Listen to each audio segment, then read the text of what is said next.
Hello, Dallas. Thank you so much. Thank you, everybody. Please have a seat. Have a seat.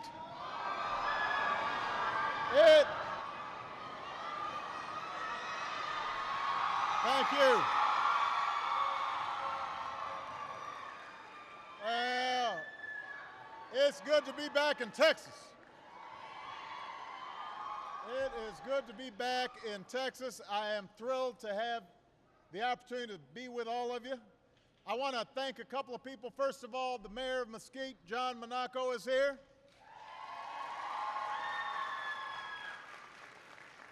And the mayor of Dallas, Mike Rawlings, is in the house. And I want to thank the former mayor of Dallas, who I stole from you to be one of the best trade representatives this country's ever had, my dear friend, Ron Kirk's in the house.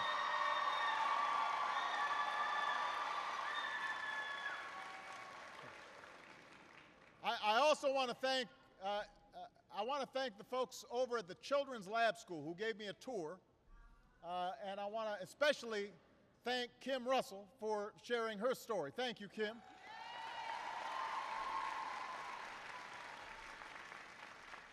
Now, teachers like Kim are why I came here today.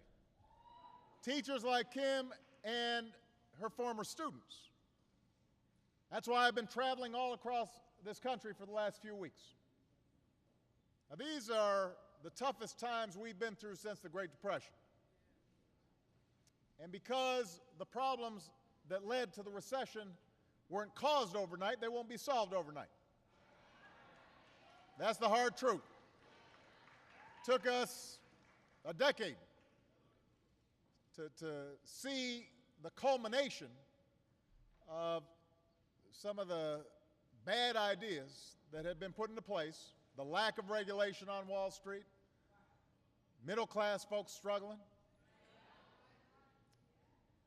So we're not going to solve all those problems overnight, but that doesn't mean we have to sit back and do nothing about this economy. There are steps we can take right now to put people back to work. There are steps we can take right now to put money in the pockets of working Americans. There are things we can do right now to restore some of the security and fairness that has always defined this great country of ours. And that's what will happen if Congress will finally get its act together and pass the American Jobs Act.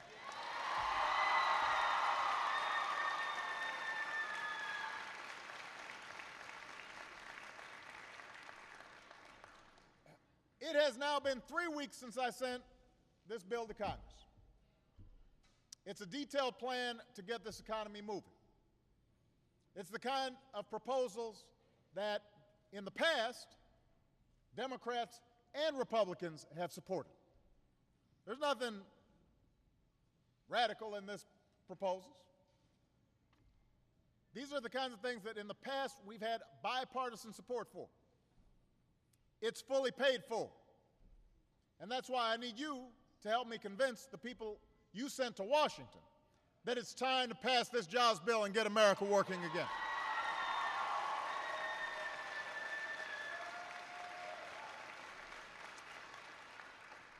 Now, you just heard Kim's story.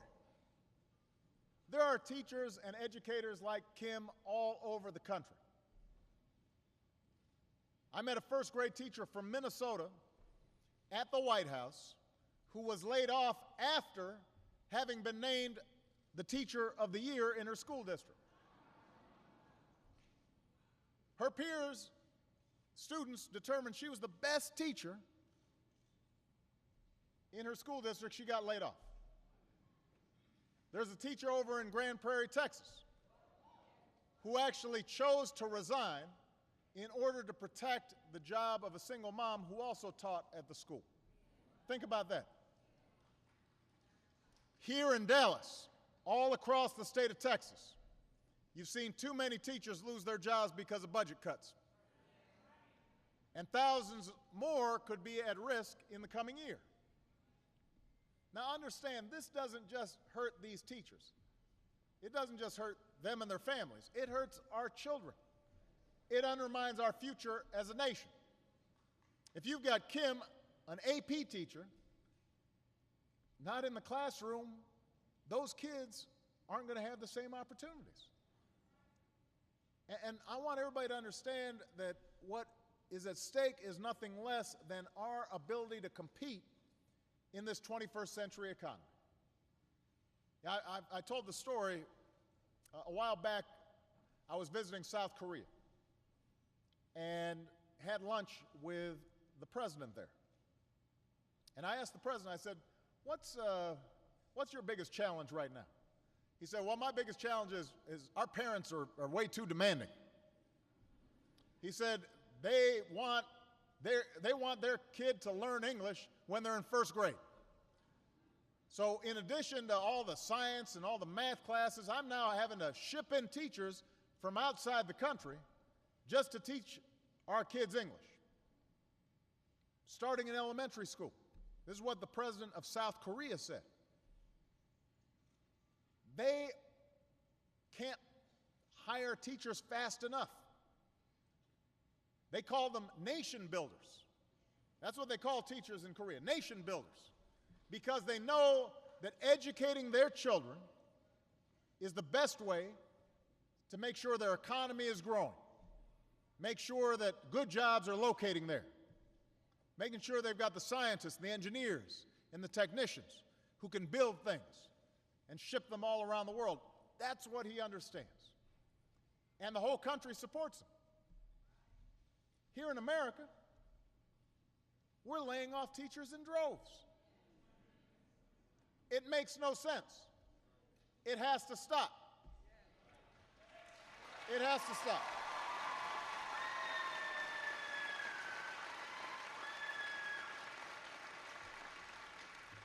Now, this bill will prevent up to 280,000 teachers from losing their jobs.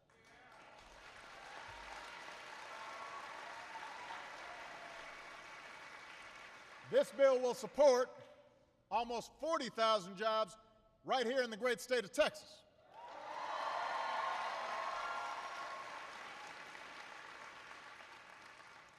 So here's what I need you to do. Tell Congress to pass this bill and put teachers back in the classroom where they belong. It's not just teachers. Tell Congress to pass the American Jobs Act, and there also will be funding to save the jobs of firefighters and police officers and first responders who risk their lives to keep us safe. That's what happens if they pass this bill.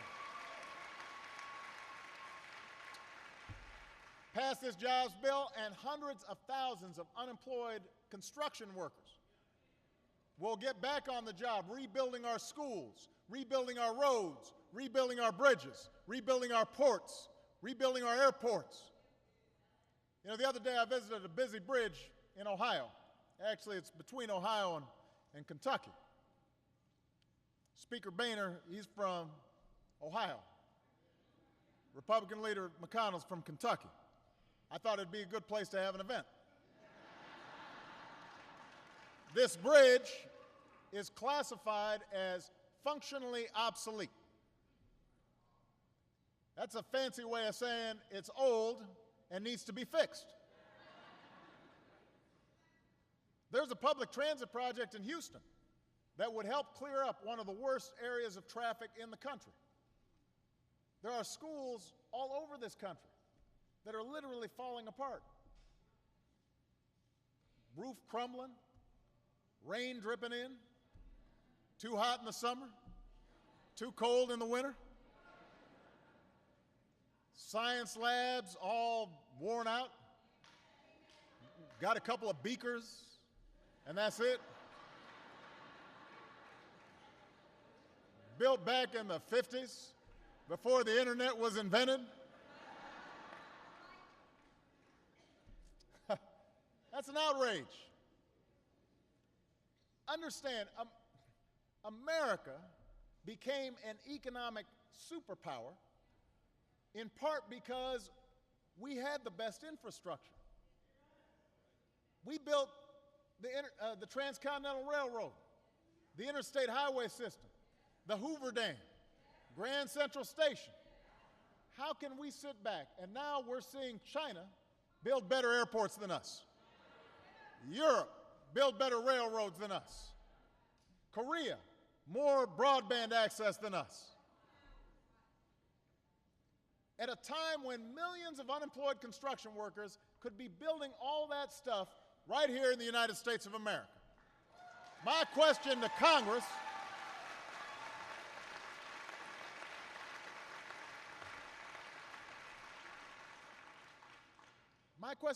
is, what are you waiting for? The work's there to be done. There are workers ready to do it.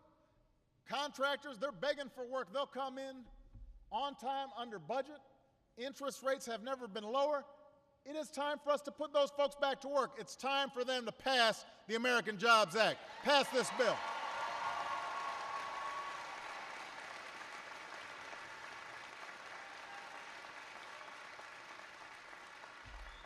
If Congress passes this jobs bill, new companies will get new tax credits for hiring America's veterans.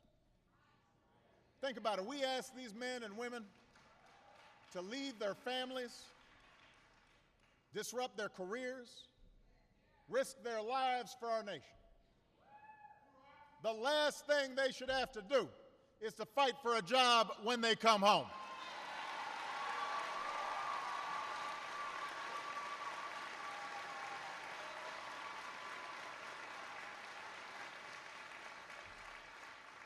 Tell Congress to pass this bill so we can help the people who create most of the new jobs in this country, America's small businesses.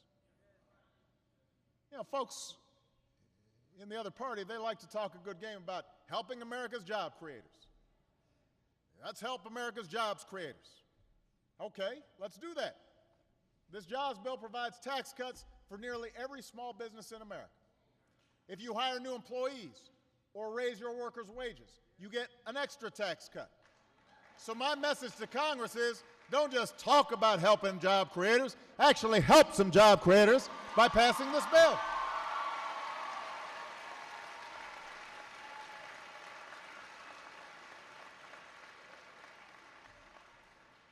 Here's another reason why they need to pass this bill. On January 1st, if nothing's done, everybody here is going to get a tax hike.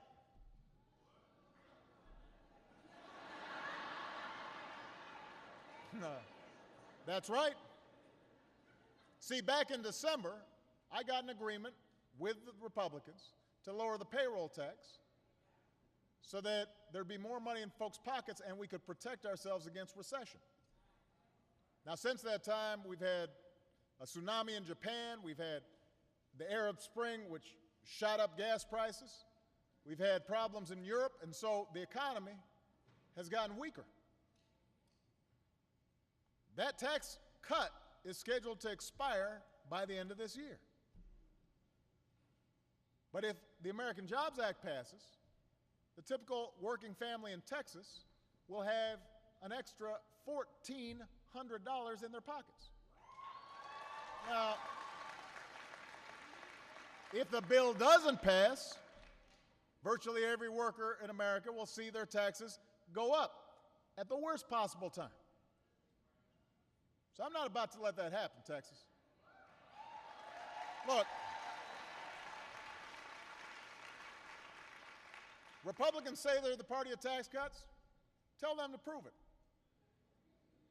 Tell them to fight just as hard for tax cuts for working Americans as they do for the wealthiest Americans. Pass this bill.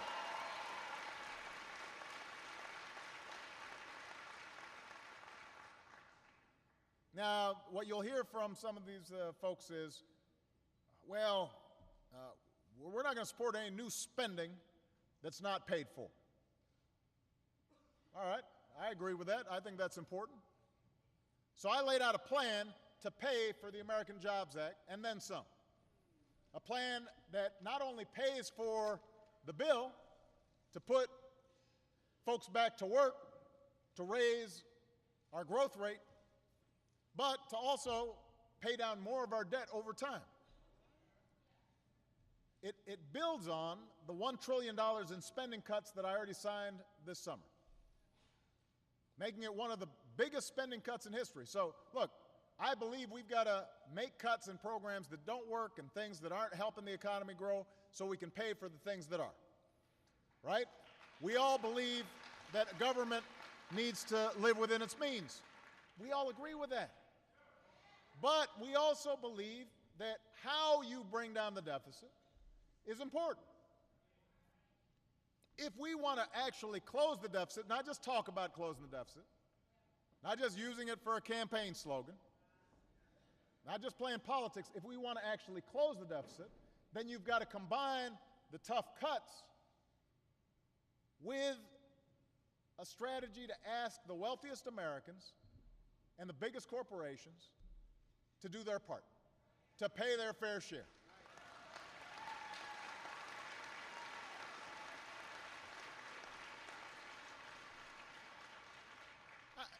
Look, I'm not telling you anything you don't know. Do you really think the tax code is written for you? You think the tax code, maybe you've got a bunch of lobbyists in Washington. Maybe you've got a bunch of special interests in there in the back rooms trying to carve something out. I don't know. But most folks don't. So the tax code, the way it's structured, is not fair. And so what we've said is, let's reform our tax code based on a very simple principle. And it'll raise more money without hurting working families. Here's the principle. Middle-class families, working families, should not pay higher tax rates than millionaires or billionaires. All right?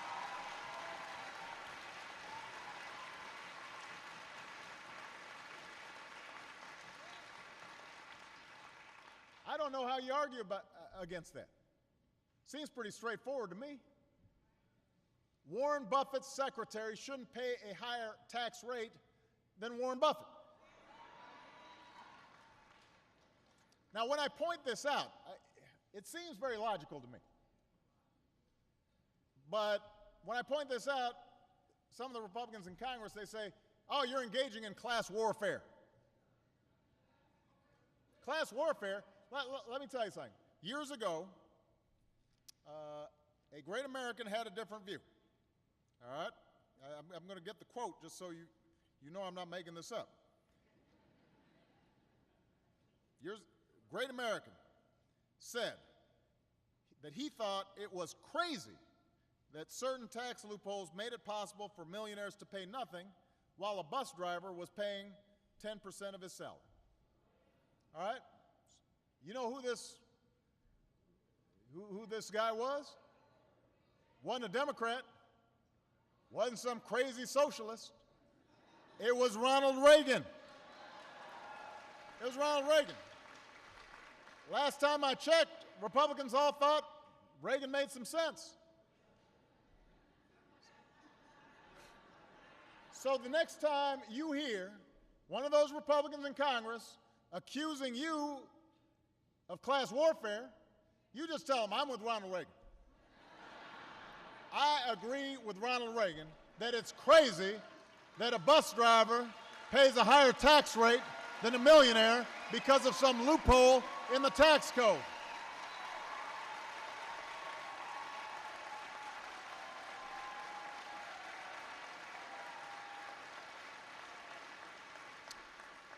And by the way, I don't mind being called a warrior for the working class. You guys need somebody fighting for you.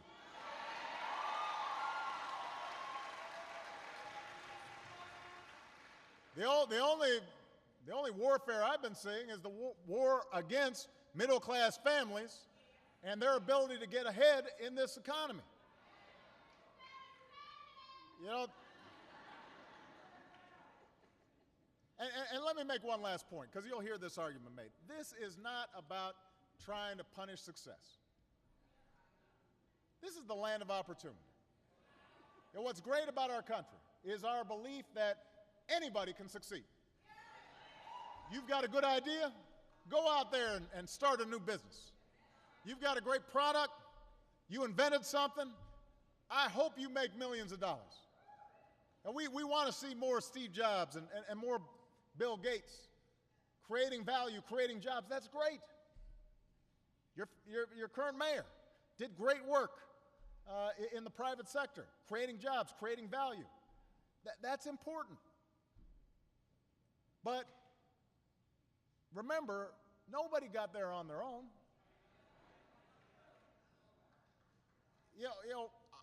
I'm standing here today. Michelle's standing here today. Or Michelle's not standing here today, but I know you wish she was. I'm standing here today. Michelle, we always remind ourselves the reason we've had this extraordinary opportunity is because somewhere along the line, some teacher helped us. Somewhere along the line, we got a student loan. We lived in a country that could move products and services everywhere. We lived in a country where if there's a fire, somebody comes and puts out the fire. If you're burglarized, somebody's coming to try to solve the crime. I'm sure the mayor of Dallas feels the same way. We're here because somebody laid the foundation for success. So the question is, are we going to maintain that foundation and strengthen that foundation for the next generation? And this is all about priorities. This is about choices. If we want to actually lower the deficit and put people back to work,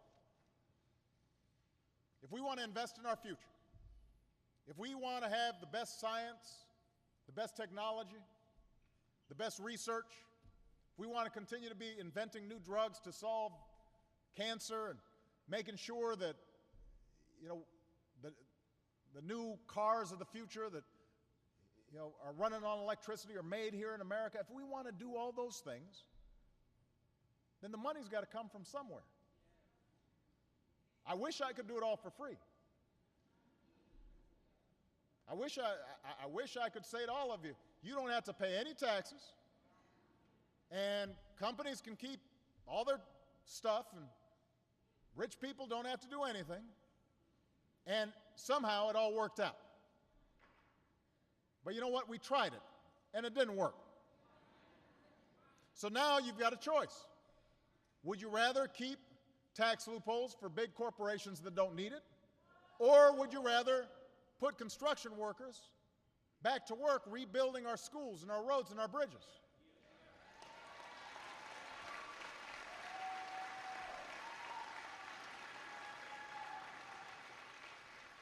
Would you rather I keep a tax break that I don't need and wasn't looking for, didn't ask for, and if I don't have it, I won't miss it? Or do you want to put teachers like Kim back to work and help small businesses and cut taxes for middle-class families? This is a choice that we've got to make. And I believe, and I think you believe, it's time we build an economy that creates good, solid, middle-class jobs in this country. It's time to build an economy that values that honors the values of hard work and responsibility. It's time for us to build an economy that lasts. That's not just based on speculation and financial shenanigans, but rather is based on us making stuff and selling things to other people around the world instead of just importing from all around the world. That's the America I believe in. That's the America you believe in. And Dallas, that starts now. That starts with your help. Yesterday the Republican Majority Leader in Congress, Eric Cantor, said that right now he won't even let this jobs bill have a vote in the House of Representatives. This is what he said. Won't even let it be debated. Won't even give it a chance to be debated on the floor of the House of Representatives. Think about that. I mean, what's the problem? Do they not have the time? They just had a week off. Is it inconvenient? Look, I'd like Mr. Cantor to come down here to Dallas and explain what exactly in this jobs bill does he not believe in?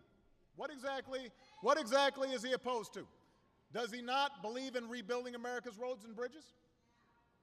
Does he not believe in tax breaks for small businesses or efforts to help our veterans?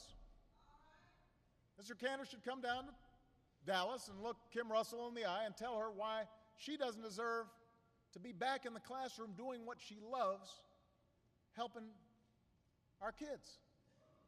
Come tell her students why they don't deserve to have their teacher back. Come tell Dallas construction workers why they should be sitting idle instead of out there on the job.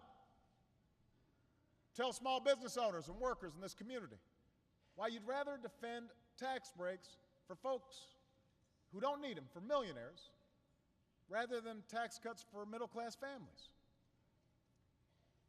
And if you won't do that, at least put this jobs bill up for a vote so that the entire country knows exactly where members of Congress stand.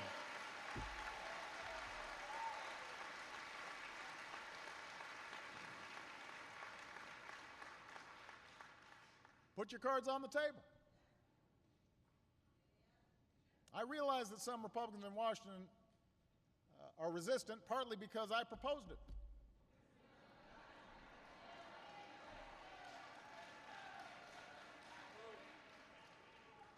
I mean, if I took their party platform and proposed it, they'd suddenly be against it. We've had folks in Congress who've said they shouldn't pass this bill because it would give me a win. So they're thinking about the next election. They're not thinking about folks who are hurting right now. They're thinking, well, how's that going to play in the next election? Give me a win. Give me a break. That's why folks are fed up with Washington. This isn't about giving me a win. This isn't about giving Democrats or Republicans a win. This is about giving people who are hurting a win. It's about giving small business owners a win, and entrepreneurs a win, and students a win, and working families a win. It's about giving America a win.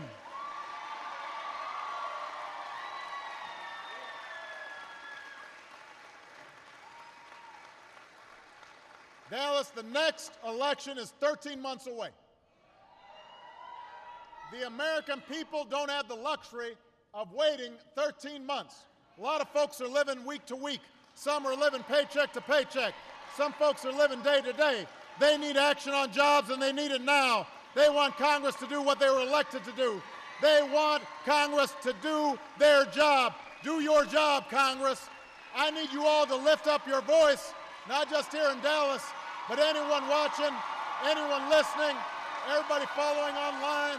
I need you to call and tweet and fax and visit and email your congressperson and tell them the time for gridlock and games is over. The time for action is now. Tell them if you want to create jobs, pass this bill. If you want to put teachers back in the classroom, pass this bill. If you want construction workers back on the job, pass this bill. If you want tax cuts for the middle class and small business owners, pass this bill. You want to help some veterans? Pass this bill. Now's the time to act. We are not people who sit back in tough times. We step up in tough times. We make things happen in tough times. We've been through tougher times before, and we've got through them. We're going to get through these to a brighter day, but we're going to have to act. God helps those who help themselves. We need to help ourselves right now Let's get together. Let's get to work. Let's get busy. Let's pass this bill.